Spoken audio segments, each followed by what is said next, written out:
بسم اللہ الرحمن الرحیم۔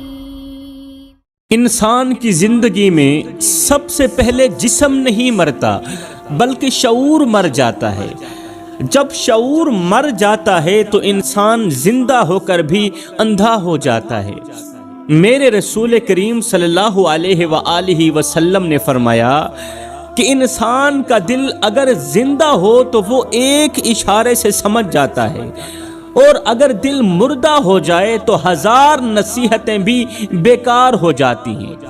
یہی وجہ ہے کہ آج ہم علم رکھتے ہوئے بھی بھٹک رہے ہیں، معلومات ہونے کے باوجود بھی نقصان اٹھا رہے ہیں۔ اگر کسی کے ہاتھ میں سونا ہو اور وہ اسے پتھر سمجھ کر سڑک پر پھینک دے، سونے کو پتھر سمجھ کر سڑک پر پھینک دے، تو قصور سونے کا نہیں بلکہ اس کی پہچان نہ ہونے کا ہے۔ بالکل اسی طرح اللہ کی طرف سے دیے گئے مواقع ہماری زندگی میں آتے ہیں، اہم لمحے ہماری زندگی میں آتے ہیں، مگر ہم انہیں عام سمجھ کر ضائع کر دیتے ہیں۔ پھر جب تنگی آتی ہے، جب دل بے سکون ہو جاتا ہے، تو پھر ہم قسمت کو الزام دیتے ہیں، حالانکہ حقیقت یہ ہوتی ہے کہ ہم نے خود اپنے ہاتھوں سے برکت کے دروازے بند کر دیے ہوتے ہیں۔ انسان معمولی چیزوں کے پیچھے جاگتا ہے، معمولی چیزوں کے پیچھے پوری رات جاگتا ہے، مگر اہم چیزوں کے وقت انسان سو جاتا ہے۔ دنیا کے فائدے کے لیے تو گھڑیاں دیکھتا ہے آج کا انسان، مگر آخرت اور زندگی کے فیصلوں کے لیے انسان لاپرواہ ہو جاتا ہے۔ آخرت کے فیصلوں کے وقت، زندگی کے فیصلوں کے وقت انسان لاپرواہ ہو جاتا ہے، غفلت میں ڈوب جاتا ہے۔ یہی وہ وقت ہوتا ہے جہاں سے انسان یا تو سنبھل جاتا ہے یا پھر پوری زندگی پچھتاوے میں گزار دیتا ہے، پھر پوری زندگی روتا ہی رہتا ہے۔ اس لیے جو سمجھدار ہے وہ وقت کو پہچانتا ہے، سمجھدار انسان وقت کی قدر کرتا ہے، وقت کو پہچانتا ہے، لمحے کی قیمت جانتا ہے، اور وہ کام کر جاتا ہے جس کا فائدہ بعد میں نسلیں بھی دیکھتی ہیں۔ اور جو نہ سمجھ انسان ہے وہ آج ہنستا ہے، مگر کل اس کی ہنسی زوال بن کر اس کے سامنے کھڑی ہو جاتی ہے، پھر وہی ہنسی اسے شرمندہ کرتی رہتی ہے۔ انسان جب سوچتا ہے نا تو سب سے پہلے یہی کہتا ہے کہ جو چیز آنکھوں سے دکھائی دے وہی سچ ہے۔ انسان جب بھی کچھ سوچتا ہے تو سب سے پہلے سوچ سمجھ کر یہی کہتا ہے کہ جو چیز آنکھوں سے دکھائی دے وہی سچ ہے۔ آنکھوں کا دیکھا ہر کوئی مانتا ہے، مگر حقیقت اس کے بالکل الٹ ہے۔ زندگی کی سب سے بڑی اور سب سے مضبوط حقیقتیں وہی ہیں جو نظر نہیں آتی مگر وجود میں ہوتی۔ وقت کو آج تک کسی انسان نے اپنی آنکھوں سے نہیں دیکھا، آج تک وقت کو کسی بھی انسان نے اپنی آنکھوں سے نہیں دیکھا، مگر وقت سب کو بدل دیتا ہے اور وقت سب کو دیکھتا بھی ہے۔ کل جو بچہ گود میں تھا وہ آج جوان بن چکا ہے، اور آج کا جوان کل بوڑھا ہو جائے گا۔ کسی نے آج تک نیند کو نہیں دیکھا، مگر نیند آتے ہی انسان پوری دنیا سے کٹ جاتا ہے۔ آج تک کسی بھی انسان نے نیند کو نہیں دیکھا۔ نیند کس طرح کی ہوتی ہے، مگر جیسے ہی آتی ہے تو انسان پوری دنیا سے کٹ جاتا ہے، نہ آواز سنائی دیتی ہے، نہ درد محسوس ہوتا ہے۔ کسی نے آج تک ضمیر کو اپنی آنکھوں سے نہیں دیکھا، مگر جب ضمیر جاگ جائے تو انسان اکیلا ہو کر بھی غلط کام کرنے سے رک جاتا ہے۔ بس یہی وہ بات ہے جو میں آپ کو سمجھانا چاہتا ہوں کہ جو چیز نظر نہیں آتی وہ کمزور نہیں ہوتی، بلکہ اکثر وہی سب سے زیادہ طاقتور ہوتی ہے۔ عقل مند وہی ہے جو صرف آنکھوں پر نہیں بلکہ سمجھ پر یقین کرے۔ عقل مند وہی ہے جو بن دیکھے اللہ کو مانے اور اس پر یقین کرے، کیونکہ آنکھ دھوکہ دے سکتی ہے مگر سمجھ کبھی بھی انسان کو دھوکہ نہیں دیتی، یقین کبھی بھی انسان کو دھوکہ نہیں دے سکتی۔ میری قوم کے نوجوانوں، ہمارے نبی کی زندگی کا وہ وقت جب طائف کی گلیوں میں پتھر برس رہے تھے، جسم مبارک زخمی تھا مگر دل بد دعا کے لیے پھر بھی تیار نہیں تھا۔ میرے کریم نبی نے آسمان کی طرف دیکھا اور کہا، اے اللہ، اگر تو مجھ سے راضی ہے تو پھر میرا جسم زخموں سے چور چور کیوں نہ ہو جائے، مجھے کوئی پرواہ نہیں ہے، اگر تو مجھ پہ راضی ہے تو۔ میری قوم کے نوجوانوں، میرے نبی کو بھی تکلیف محسوس ہوئی تھی مگر پھر بھی انہوں نے کبھی یہ نہیں کہا کہ اللہ کہاں ہے۔ تکلیف محسوس ہوئی تھی، درد محسوس ہوا تھا، آنکھوں سے آنسو بھی نکلے تھے، مگر کبھی بھی میرے اور آپ کے کریم آقا نے یہ نہیں کہا کہ اللہ کہاں ہے، بلکہ انہوں نے ہر درد میں اللہ کو یاد رکھا۔ ایک ہی جملہ کہا، یا اللہ، اگر تو میرے اس درد پہ راضی ہے نا تو پھر یہ درد میرے لیے راحت سے کم نہیں ہے، اگر تو میرے اس درد پہ راضی ہے تو پھر یہ درد، یہ تکلیف، یہ آنسو میرے لیے راحت سے کم نہیں ہے، میرے لیے سکون سے کم نہیں ہے۔ میری قوم کے نوجوانوں، یہ نکتہ ہمیں بہت بڑا سبق دیتا ہے کہ جس نبی پر وحی نازل ہوتی تھی وہ بھی آزمائشوں سے ضرور گزرے، بھوک دیکھی، تانے سنے، اپنے پیاروں کو کھویا مگر اللہ پر یقین کبھی کم نہ ہوا، اپنوں کو کھو دیا، پرایوں کو کھو دیا، تانے سنے مگر اللہ پر یقین کبھی کم نہ ہوا۔ اور آج ہم ذرا سی تکلیف پر کھلے کھلے کہہ دیتے ہیں کہ اللہ ہمیں کیوں نہیں دیکھ رہا، اللہ ہمیں ہی تکلیفوں میں کیوں ڈالنا چاہتا ہے، حالانکہ حقیقت یہ ہے کہ اللہ ہمیں بھی اسی طرح دیکھ رہا ہوتا ہے جیسے اس نے اپنے محبوب کو دیکھا تھا۔ اللہ ہمیں بھی اسی طرح دیکھ رہا ہوتا ہے جیسے اللہ نے اپنے محبوب کو روتے ہوئے دیکھا تھا، محبوب کو غم میں دیکھا تھا۔ اللہ تعالیٰ ہمیں بھی اسی طرح دیکھ رہا ہوتا ہے، خاموشی سے دیکھ رہا ہوتا ہے، حکمت کے ساتھ دیکھ رہا ہوتا ہے، ایسے فیصلوں کے ساتھ دیکھ رہا ہوتا ہے جو آج سمجھ میں نہ آئے مگر کل آنسوؤں کو مسکراہٹ میں بدل دے۔ اس حکمت کے ساتھ اللہ تعالیٰ ہمیں دیکھ رہا ہوتا ہے۔ جوانوں، ذرا وہ منظر یاد کرو نا جب میرے کریم نبی کا گھر فاقے میں تھا، گھر میں آگ جلانے کو بھی کچھ نہ تھا، پیٹ پر پتھر باندھے ہوئے تھے، پیٹ پر پتھر باندھے ہوئے تھے مگر زبان پر کبھی شکوہ نہیں آیا تھا، کبھی یہ نہیں کہا کہ اے اللہ میں تیرا نبی ہوں پھر بھی یہ حال کیوں، کبھی بھی زبان پر یہ جملہ نہیں آیا تھا، بلکہ ہمارے نبی نے ہمیں یہ سکھایا، سبق دیا کہ اللہ کی خاموشی بھی دراصل اس کی تربیت ہوتی ہے، وہ ہمیں سکھا رہا ہوتا ہے، وہ ہمیں تربیت دے رہا ہوتا ہے، وہ ہمیں توڑنے کے لیے نہیں بلکہ جوڑنے کے لیے آزماتا ہے۔ بھوکے رہ کر بھی میرے نبی کا دل مطمئن رہتا تھا، رو کر بھی میرے نبی کا دل مطمئن رہتا تھا، دکھ سہ کر بھی میرے نبی کا دل مطمئن رہتا تھا، کیونکہ دل کو یقین تھا کہ میرا رب مجھے دیکھ رہا ہے، یقین تھا کہ میرا رب مجھے دیکھ رہا ہے۔ بس اسی یقین نے بدر میں قلیل کو کثیر بنا دیا۔ آہا، اسی یقین نے بدر میں قلیل کو کثیر بنا دیا، اسی یقین نے ہجرت کی رات غار ثور میں دشمنوں کے درمیان بھی سکون عطا کیا۔ دشمنوں کے درمیان بھی کسی کو سکون ملا آج تک؟ دشمنوں کے درمیان بھی کسی کو راحت ملی آج تک؟ ایک یقین تھا، اور اسی یقین نے ہجرت کی رات غار ثور میں دشمنوں کے درمیان بھی راحت عطا کی، سکون عطا کی۔ جب چاروں طرف خطرہ تھا، چاروں طرف دشمن ہی دشمن تھے، اور نبی نے اپنے ساتھی سے کہا میرے ساتھی غم نہ کرو، اللہ ہمارے ساتھ ہے۔ یہ وہ یقین ہے جو ایک بار مردہ دل کو بھی زندہ کر دیتا ہے، مردہ ضمیر کو جگا دیتا ہے، کیونکہ یہاں اللہ نظر نہیں آتا مگر اس کی مدد محسوس ضرور ہوتی، یہاں دعا فوراً قبول ہوتی نظر نہیں آتی مگر وقت آنے پر تقدیر خود جھک جاتی ہے، خود جھک کر انسان کا استقبال کرتی ہے۔ اور یہی وہ سبق ہے جو ہمارے نبی کی سیرت ہمیں دیتی ہے کہ جو بندہ مشکل میں بھی اللہ پر بھروسہ رکھے، اللہ اس کے آنسو کبھی ضائع نہیں کرتا۔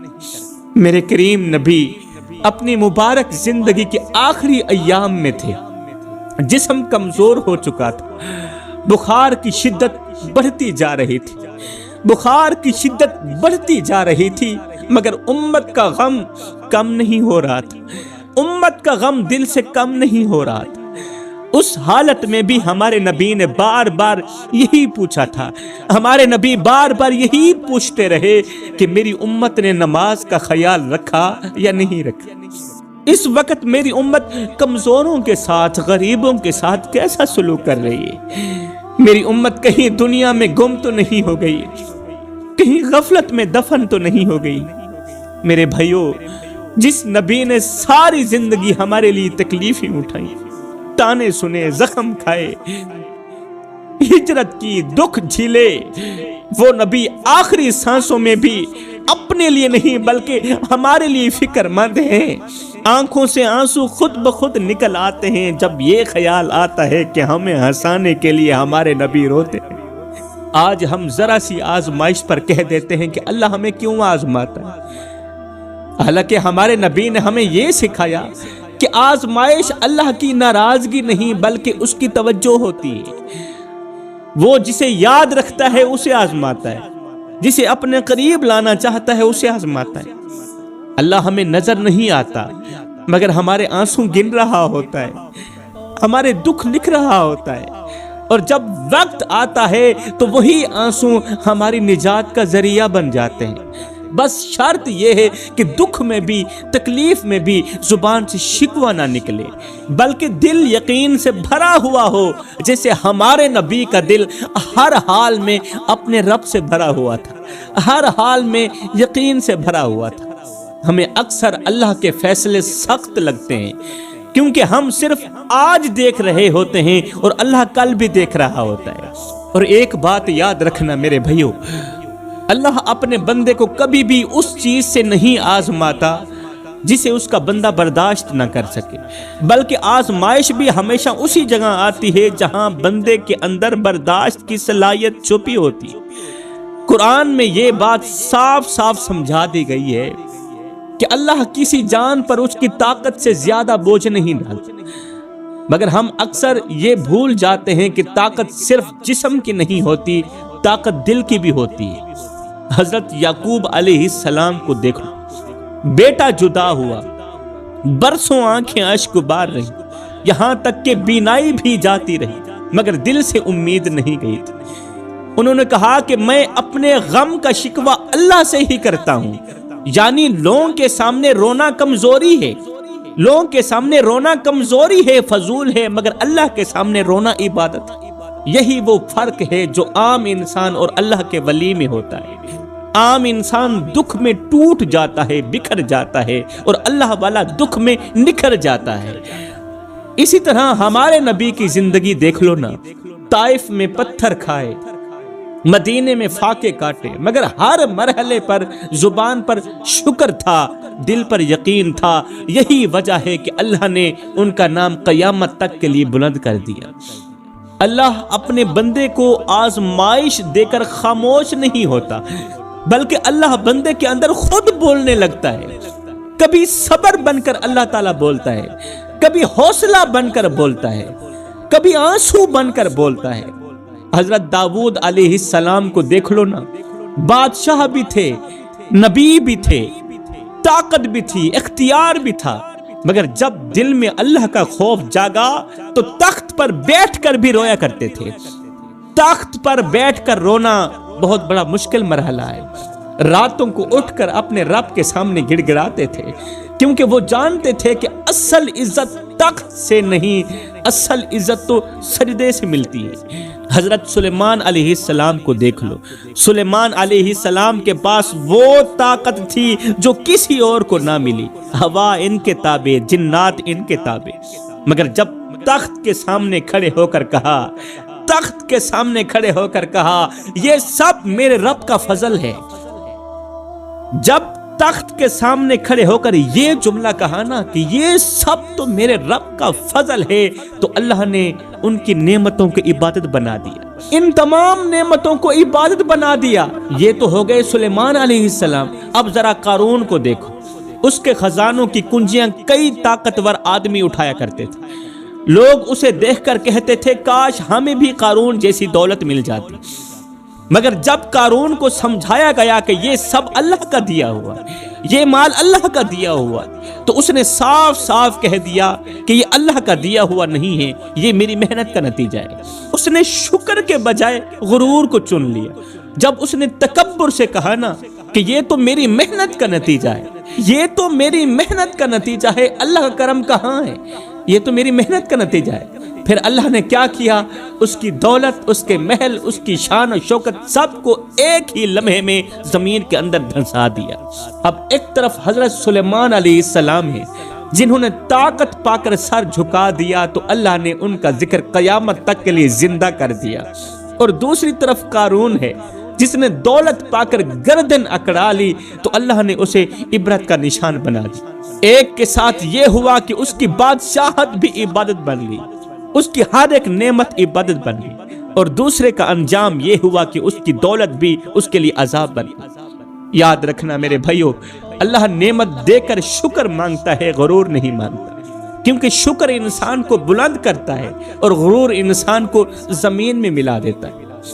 آخر میں جاتے جاتے میں دو چار درد بھری نصیحتیں کرنا چاہتا ہوں میرے بھائیو، اور کہنا چاہتا ہوں کوئی تمہارا دل دکھائے تو صبر کر لینا، کوئی تم سے تمہارا سکون چھین لے تو بھی صبر کر لینا، کوئی تمہیں بے یار و مددگار چھوڑ دے تو بھی صبر کر لینا، کیونکہ صبر کرنے والا اپنے رب کے قریب ہو جاتا ہے۔